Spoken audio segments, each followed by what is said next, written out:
This is Ethan with Combat Radio, and we're looking at Jaws. Obviously, the narration of Percy Rodriguez is perfect. He's got excellent vocal cords for this kind of thing. This is based on the book, as we all know, by Peter Benchley, who was a journalist for the Washington Post. Zanuck, who had been ousted at Fox, got the project's rights, brought it to Universal with his partner Brown. The rest is history. Benchley took a couple of cracks at the script. It went to Sackler, who wrote The Great White Hope.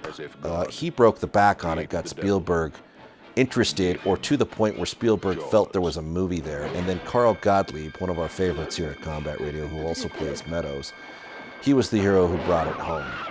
And he put the humor in it, and he made this thing a very, very relatable piece. The casting, lots has been made of the casting, obviously.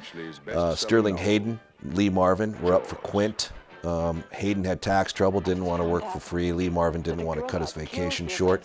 The studio wanted Heston for Brody. It's hard to think that that would have been a good call. Nothing against Heston, but I don't think the shark is going to bite Heston in half, not for 1 second. So a little too much octane in that decision. And of course, the famous decision with Dreyfuss, who tried to talk his way out of the movie and then tried to talk Spielberg into quitting the movie, and then got ahead of the movie after he'd done it and created a nightmare scenario for the studio by saying it was a terrible movie and not Spielberg's fault. It was the fault of Universal.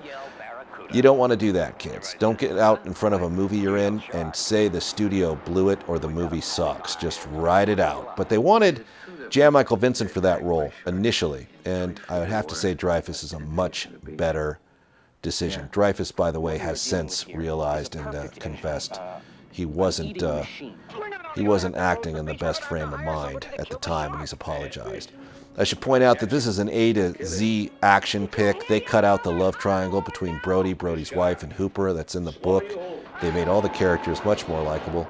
And obviously this thing is just an epic masterpiece. No one blocks a shot like Spielberg.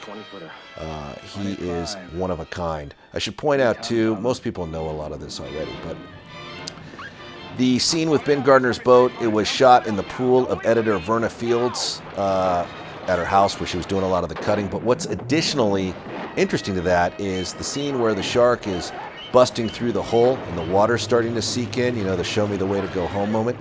That was actually done at her house too, and that's Joe Alves, the production designer, kicking the hole and using a garden hose to add some suspense.